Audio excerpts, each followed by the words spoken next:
안녕하세요, 박병훈입니다. 박수 치시려면 확실하게 치세요.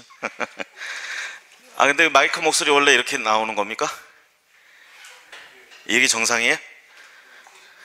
아니, 그게 아니라 제가 쓰던 다른 데서 이렇게 할 때 마이크하고 좀 소리가 달라서. 이게 정상인가요? 예, 알겠습니다. 제가 주로 경매 강좌는 마이크 안 잡고 그냥 촬영 안 하고 주로 했었는데, 여기서는 또 촬영을 한다고 그러네요.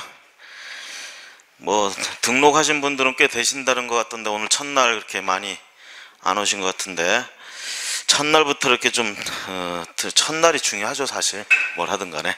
그래서 첫날 좀 오시면 좋은데 안 하신 것 같아 가지고요.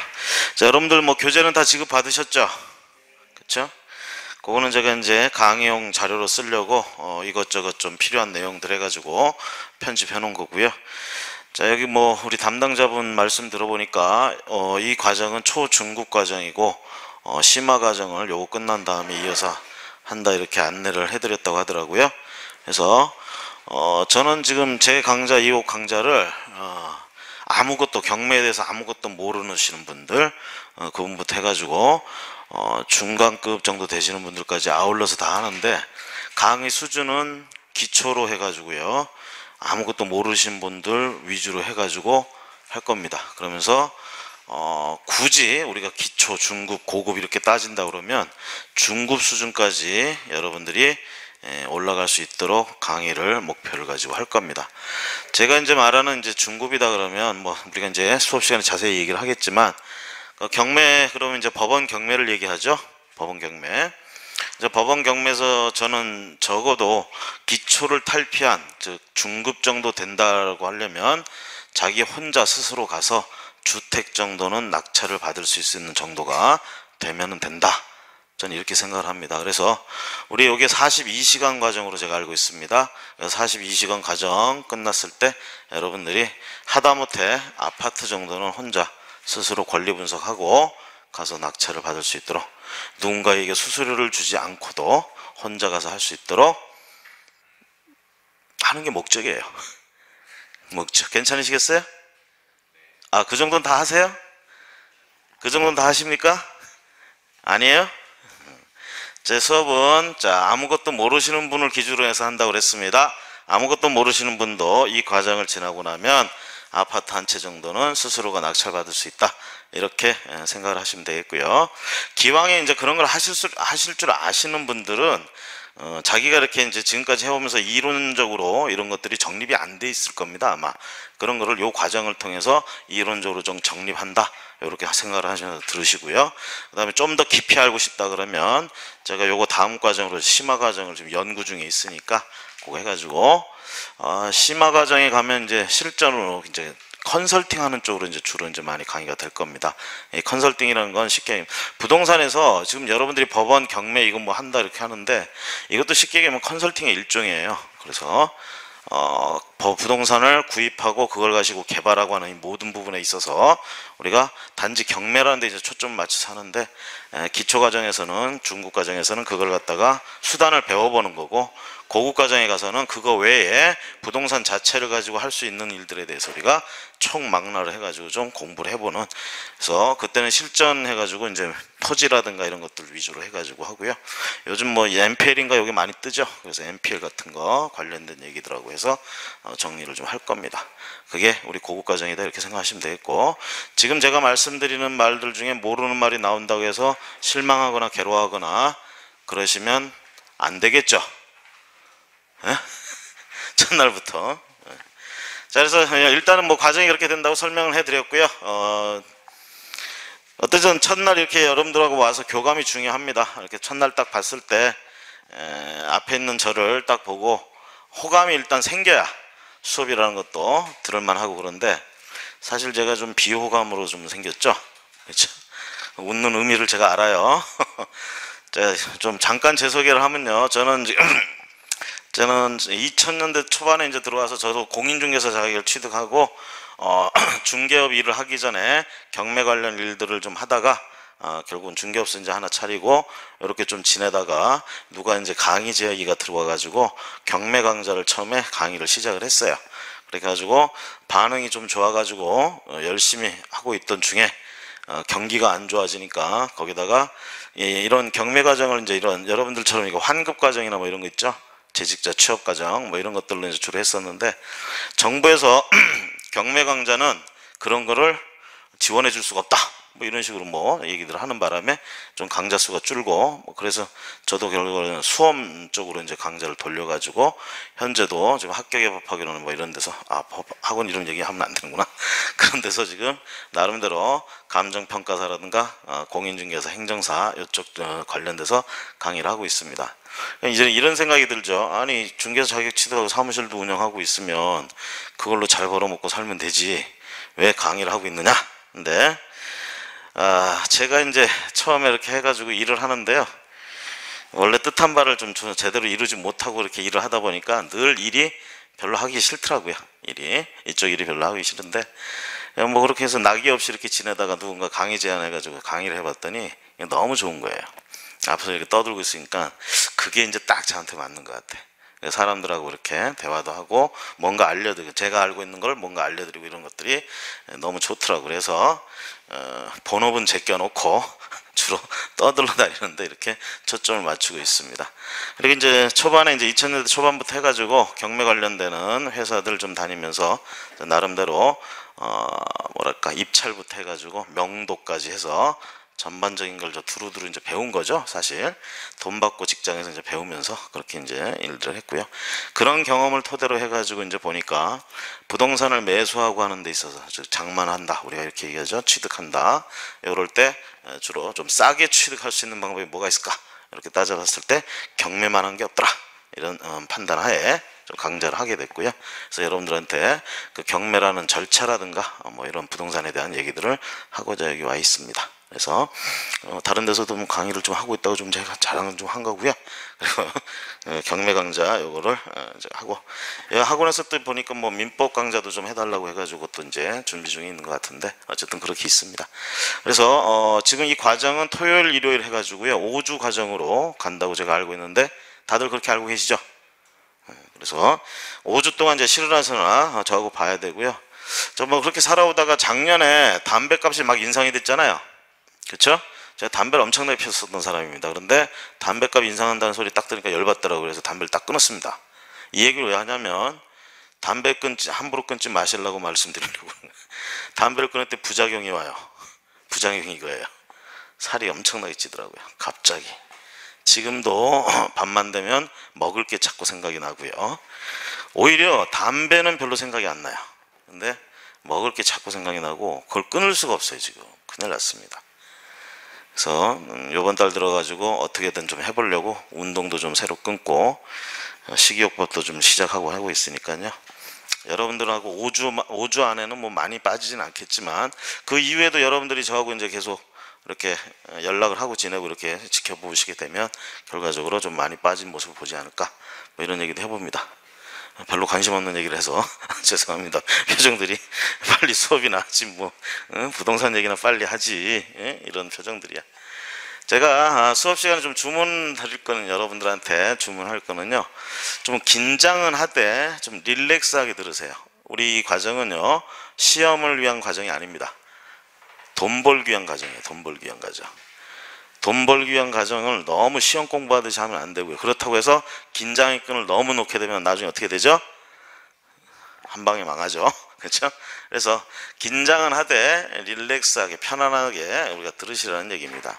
뭐 들으면서 뭐 줄치고 필기하고 사실 이런 거 해도 나중에 안 보잖아요. 사실 보십니까? 안 보시죠? 중요한 거 포인트 몇 가지를 기억해 주는 거 이런 게 중요한 겁니다. 그래서 집중해서 들으시고 그걸 좀 편안한 자세로 들으시고요. 그러다 보면 이제 우리가 졸 수도 있어요. 졸음을 열심히 참으려는 모습들도 다 보입니다. 이제 보면 그렇게 참으려고 노력하시는 건 좋은데요. 그게 안 참아집니다. 그래서 존다고 해서 제가 욕하거나 그러지는 않으니까요. 그냥 편안하게 들으시면 졸림도 조시고 그렇게 하면 돼요. 그리고 이제 다행히도 우리가 촬영을 하니까 제가 저 촬영 목적은 잘 모르겠는데 아마 여기 수업을 빠지신 분들 뭐 복습 동영상 뭐 이런 식으로 좀 볼 수 있게끔 해주지 않을까 싶기도 해요. 그래서 혹시 졸다가 놓친 부분 같은 거는 저거를 제 생각엔 그렇게 해줄 것 같아요. 아마 신청을 해서 보시던가 이렇게 하시면 될 것 같습니다. 자, 그러면 뭐 이런 객적인 얘기는 좀 그만하고요. 그럼 본격적으로 부동산 경매에 대해서 좀 얘기를 해보도록 하겠습니다. 경매. 저는 주로 이제 타이틀을 부동산 경매 이렇게 얘기합니다. 경매. 두 가지 얘기를 한다는 거죠. 결론적으로 하나는 부동산에 대한 얘기를 하는 거고, 하나는 그걸 취득하는 수많은 방법 중에 하나를 얘기한다, 이렇게 됩니다.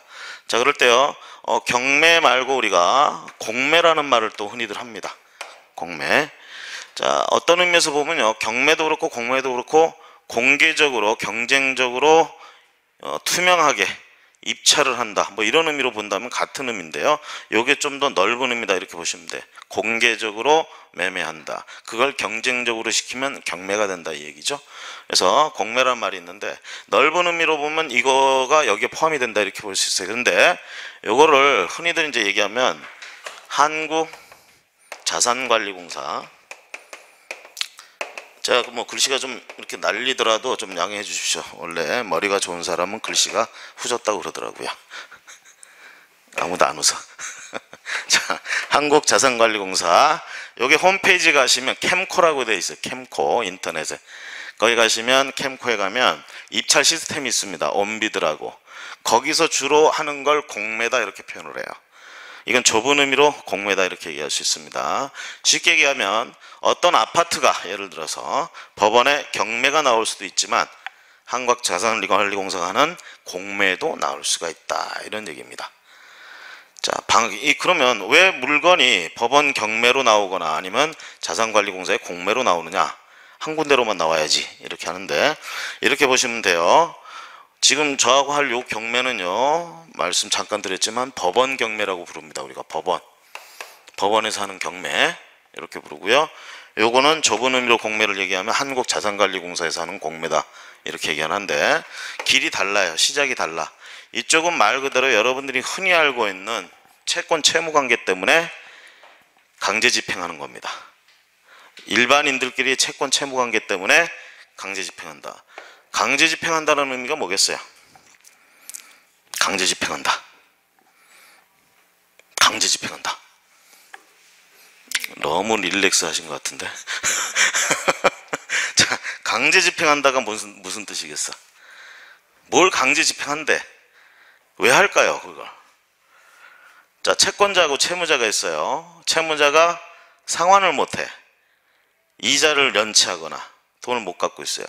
채권자 입장에서 가장 중요한 건 뭡니까? 돈을 회수하는 거죠. 그렇죠? 자, 그래서 그 돈을 회수하는 거, 이런 것들, 만약에 이렇게 돈을 못 갚고 이런 일 사태를 대비해서 미리 해놓는 조치들이 있잖아요. 그렇죠? 그 중에 하나가 가장 하는 게 뭐예요? 담보 설정하는 겁니다. 집에다가 담보. 우리나라 4대 은행, 우리나라 1금융권 은행들이 가장 잘하는 거, 주택담보대출. 그렇죠? 근저당권 설정해 놨어요. 근데 채무자가 돈을 못 갚아. 그럼 채권자인 은행은 뭘 할까요? 그 집에 가서 들러? 그 집에 가서 누울까요? 누운다고 돈이 나와요? 지금 돈을 회수하는 게 목적이잖아요. 그럼 뭐 하면 돼? 그쵸? 그 집을 강제로 팔아가지고 거기서 돈을 받아가면 되잖아요. 이런 걸 우리가 뭐라고 하느냐? 강제집행이다 이렇게 얘기하는 겁니다. 강제집행. 그냥 들으세요. 자세한 내용들은 이제 뒤에서 다 할 얘기고. 자, 그런 강제집행을 통해서 하게 되는 일반적으로 일반인들끼리, 은행도 사인이라고 취급이 됩니다. 일반인. 자, 일반인들끼리 해서 가게 되면 법원 경매로 가게 되고요. 그 다음에 국가가 국민들한테 뭐 걷어가는 거 있죠? 뭘 걷어가요? 세금 걷어가죠? 세금 걷어갑니다. 세금을 안 내면 어떻게 될까요? 여기 딱 보니까 세금을 안 내보신 분이 없는 것 같아. 세금을 안 내보신 분이. 세금을 안 내게 되면 어떻게 되죠? 세금에 대해서는 국가도 뭡니까? 채권자예요. 그렇죠? 채권자. 결과적으로 세금을 내지 않았다, 체납했다라는 얘기죠. 그럼 체납자의 재산에 대해서 강제 집행을 하려는 생각을 하게 됩니다. 국가도 똑같아요. 국가 입장에서도 세금을 걷긴 걷어야 돼. 그렇죠? 근데 얘가 안 내. 무자력, 돈도 없대. 그럼 그때부터 불이 나게 찾는 게 부동산이에요. 얘 부동산 가진 게 있는가? 그 찾아보고 부동산 있다, 얘께 맞다, 체납자께 맞다. 그럼 제일 먼저 하는 게 압류등기입니다. 압류등기. 요 압류등기를 해놓으면 세금 내나요? 세금을 안 내던 놈이 자기 집에 압류등기가 됐대. 세금 낼까요? 내는 사람 별로 없습니다. 그러니까 압류등기는 실질적으로는 별 효력이 없어요. 그거 다음 조치를 취해야 돼. 압류해놓고 어떻게 강제 집행하겠다 이 뜻입니다. 자, 그런데 국가는 강제 집행을 할 때 얘들한테 안 맡기고 법원에 안 맡기고요, 자산관리공사에다 맡겨버립니다. 위탁하는 거죠. 한국자산관리공사. 자, 그래서 한국자산관리공사가 대신 팔아줍니다. 그걸 우리가 공매다 이렇게 얘기를 해요. 공매.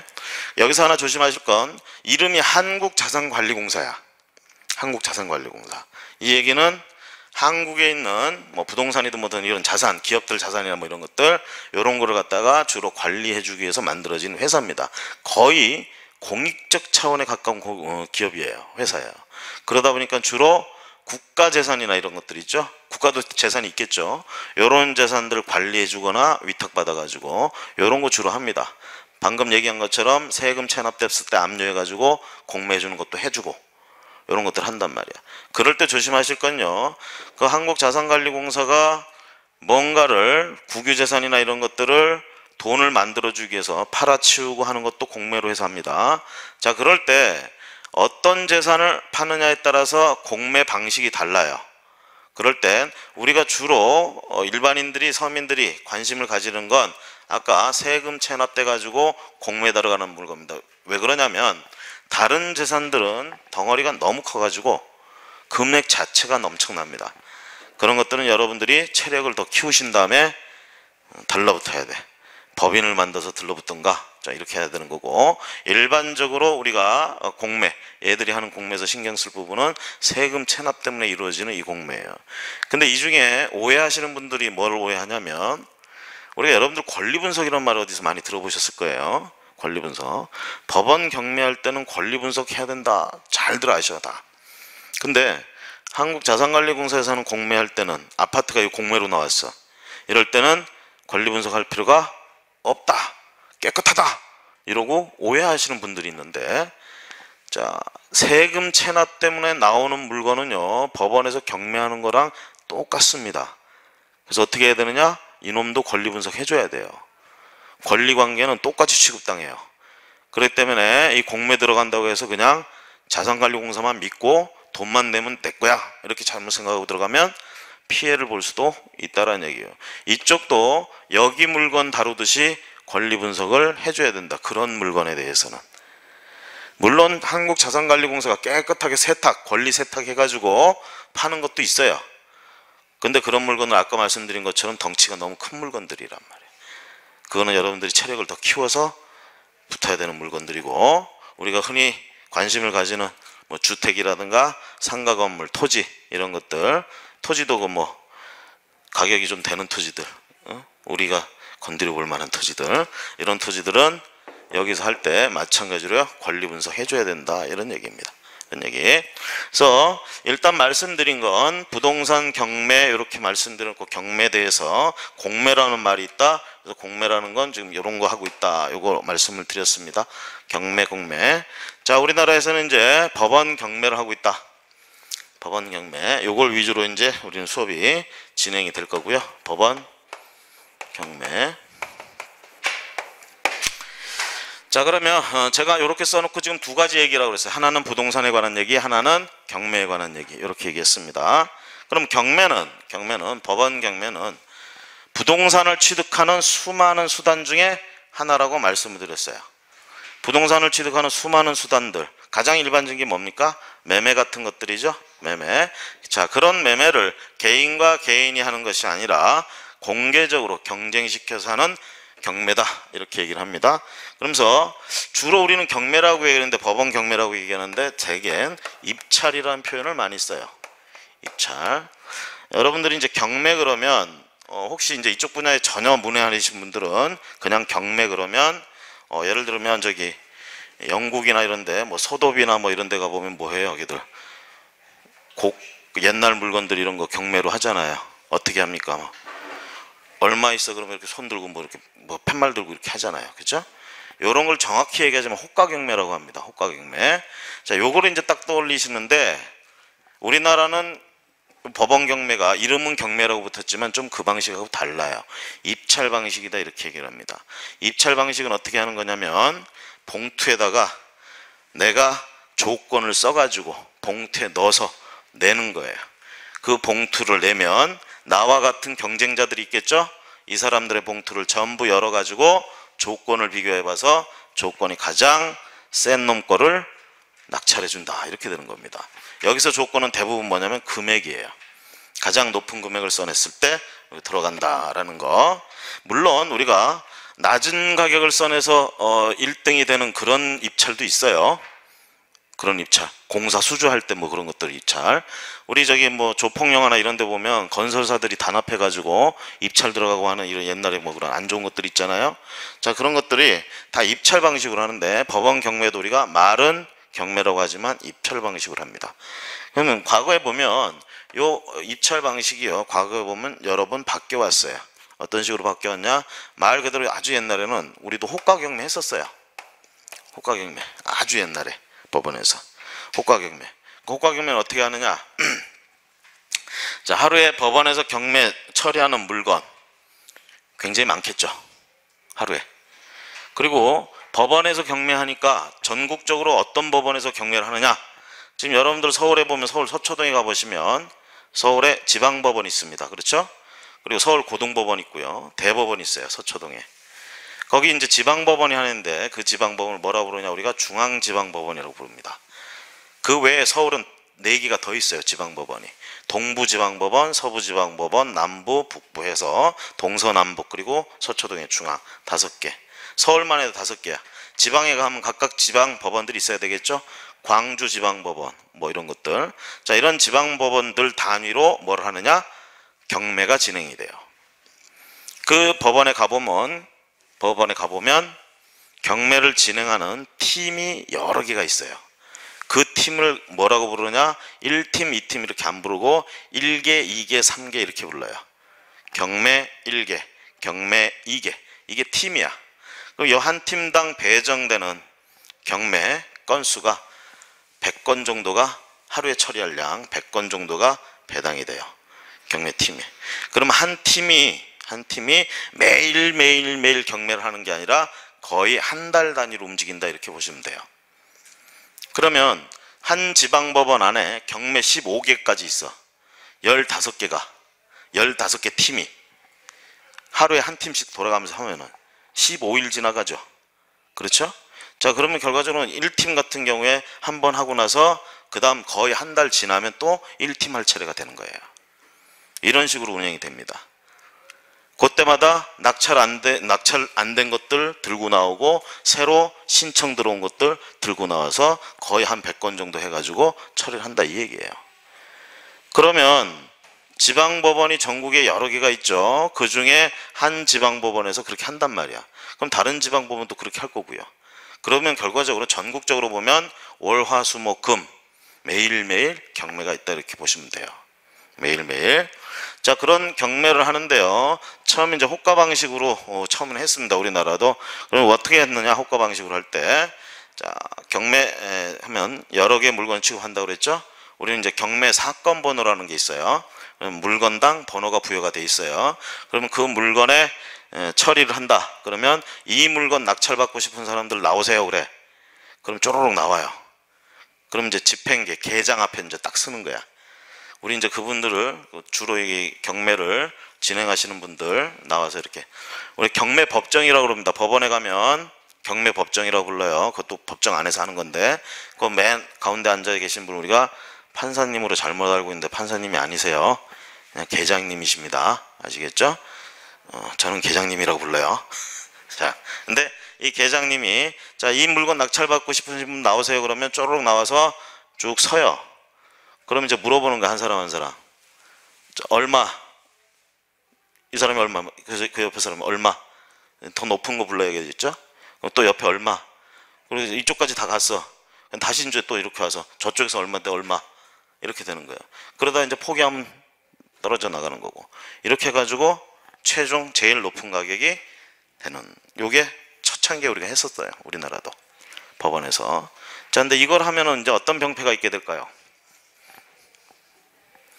어떤 문제가 있을까요?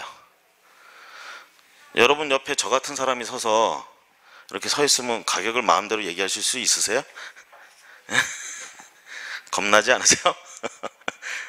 마음대로 하실 수 있어요? 그 얘기는 뭐냐면, 여기에 이제 우리가 흔히 뭐 깡패나 조폭이라고 그러죠. 이런 애들이 많이 이제 자꾸 들어오다 보니까 가격이 왜곡되는 현상들이 자꾸 나오는 거예요. 거기다가 이해관계인들이 단합해서 들어오고 막 이러다 보니까 이런 문제가 정리가 안 되는 거예요. 그래서 싹 입찰 방식으로 바꿔버립니다. 그래서 호가를 안 하고요, 입찰 방식으로 해가지고 자, 그럴 때 우리가 정확히 얘기하자면 이걸 기일 입찰이라고 그래요. 경매하는 날을 기일이라고 부릅니다. 우리가 경매기일, 아시겠죠? 근데 그걸 우리가 흔히 입찰이라고 얘기한다 그랬죠. 입찰기일도 같은 말이에요. 입찰기일. 자, 그날 선에서 그날 그 물건의 낙찰자가 정해지는 거, 이게 기일 입찰이에요. 요 방식으로 이제 하다가요. 자, 근데 이게 지금 제가 이거 강제집행이라고 얘기를 했습니까? 이거 강제집행이라고 얘기를 했죠. 이 강제집행을 어디서 어느 법으로 다뤘느냐, 이게 강제. 자, 개인의 재산을 지금 강제로 어떻게 하는 거야? 파는 거죠. 채무자는 지금 자기 재산을 팔 의사가 없어요. 근데 왜 파는 거야?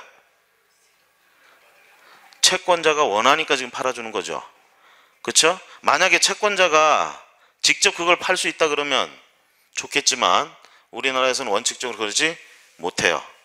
그 채권자가 직접 자력구제하면 안 된다는 얘기야. 법원에 힘을 빌려야 된다고. 법원에다 지금 청구한 거예요. 대여금 반환 청구 소송에 승소 판결을 받아가지고 판결문 정본에다가 집행문을 부여받아가지고 경매 신청한다. 우리가 이렇게 얘기를 해버립니다. 고개를 끄덕이시는 거 보니까 실력들이 대단하신 것 같은데, 이 말을 다 알아드신 거예요 지금? 저 이 말을 이해하는데 몇 년씩 걸렸습니다. 자, 어쨌든 그렇게 집행문을 부여해서 경매를 신청을 하면 경매가 진행이 돼, 법원에서. 자, 채권자가 맞고 그 채권자가 원했단 말이에요. 그래서 채무자의 재산을 강제로 팔아주겠다. 누구의 뜻에 반해서? 채무자의 뜻에 반해서 강제로. 그러다 보니까 보세요. 자, 대한민국은 개인에 대한 자유, 즉 재산권에 대한 자유가 있는 나라입니까? 없는 나라입니까? 있는 나라죠. 어디에 보장돼 있어요? 헌법에 보장돼 있죠. 헌법에서는 민주공화국이라고도 얘기하지만 대한민국 국민의 기본권이 뭐가 있는지도 쭉 열거해놨어요. 그 중에 재산권도 기본권에 들어가요. 그럼 재산권, 그거는 자기가 알아서 하는 거야. 사유재산을 인정하는 나라고요. 자, 그런데 지금 어떻게 보면 국가가 지금 나서서 개인의 재산을 마음대로 처분하는 거잖아요. 그렇죠? 그래서 헌법에서 뭐라고 하냐면 개인의 기본권은 되도록이면 침해하지 말라, 이렇게 돼 있어요. 국가 안전이나 어떤 이런 것들 때문에 어쩔 수 없이 침해하게 된다면 침해를 하되, 침해를 할 때도 뭐라고? 법을 만들어서 침해하라고 돼 있어요. 그냥 통치자 마음대로 명령하고 이러지 말라는 얘기야. 국회에서 법을 만들어 가지고 침해를 하라는 얘기예요. 재산권도 생각해보세요. 내 땅 내 마음대로 하는데, 내 토지 내 마음대로 하는데 왜 네가 간섭이야? 이런 말을 할 수 있지만 중요한 건 내 땅을 내 마음대로만 하게 되면, 모두가 그렇게 이용하게 되면 문제가 엄청나시죠. 내 땅 내 마음대로 한다. 그럼 내 땅 내 마음대로 하니까 내 땅에서 나오는 쓰레기나 이런 것들은 뭐 딴 데로 가든 말든 신경 안 쓰고, 이걸 서로 이렇게 하다 보면 온 동네가 그냥 쓰레기 천지가 되고, 쉽게 얘기하면 뭐예요? 자기 거대 어떻게 돼요? 사회적 책임을 져야 된다는 얘기야. 일정 부분 사회 속에서는 제한을 당할 수밖에 없다는 얘기죠. 자, 그런 부분에 대해서 법으로 만들어 놓고 정해놨다는 거고, 그러니까 결과적으로 개인의 재산을 이렇게 강제적으로 파는 거, 이런 것들도 침해입니다. 이런 걸 하려면 결과적으로 뭐가 있어야 돼? 법이 있어야 된다, 이 얘기예요.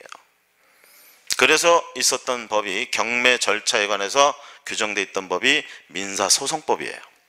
민사소송법에 강제집행편이라고 해가지고 여기에 경매 과정이 규정돼 있었습니다. 그러다가 2000년대 들어와가지고 대폭적으로 민사소송법을 손질합니다. 그러면서 강제집행을 손질을 하게 돼요. 왜? 모순되는 게 많았어요. 과거에 보면 우리가 주택 같은 경우에 임차인들 있죠.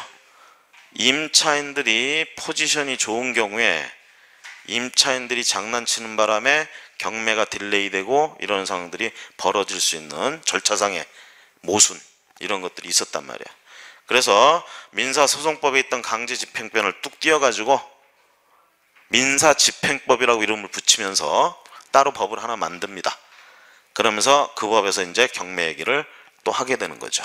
그러면서 과거에 그런 모순되는 부분들을 정리하면서 자, 요 입찰 방식으로 하던 거를 다시 세 가지 방식으로 경매를 할 수 있게끔 또 바꿔줍니다. 그럴 때 세 가지 방식, 호가 방식을 부활시켰어요. 그래서 일부 뭐 간단한 것들은 호가 방식으로도 할 수 있게끔 규정해놨고, 그 다음에 늘 하던 거 기일 입찰 하는 거고요. 그 다음에 부활된 게 기간 입찰이야. 기간 입찰. 지금 아까 여기서 공매 얘기 잠깐 했는데요. 공매, 한국자산관리공사에서 하는 공매는 대개 저 기간 입찰 방식입니다.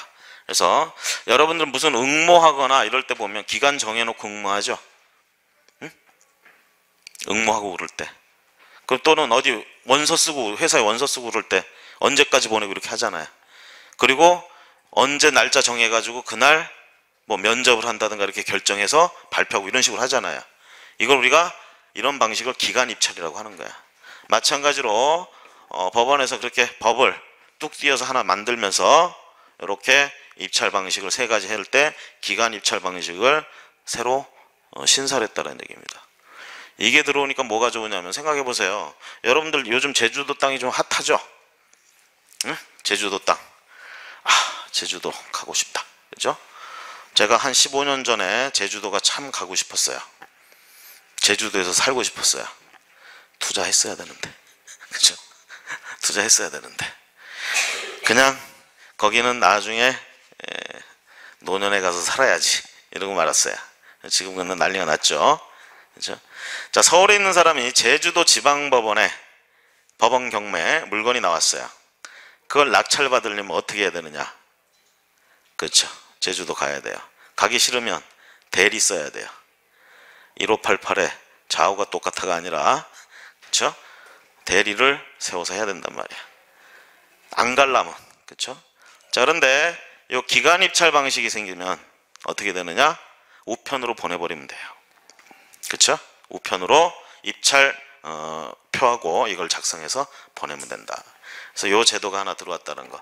그래서 지방에 있는 물건들은 기간 입찰제로 하는 게 많습니다. 지금. 그 다음에 서울에 있는 거는 여전히 기일 입찰로 대부분 하고 있고요.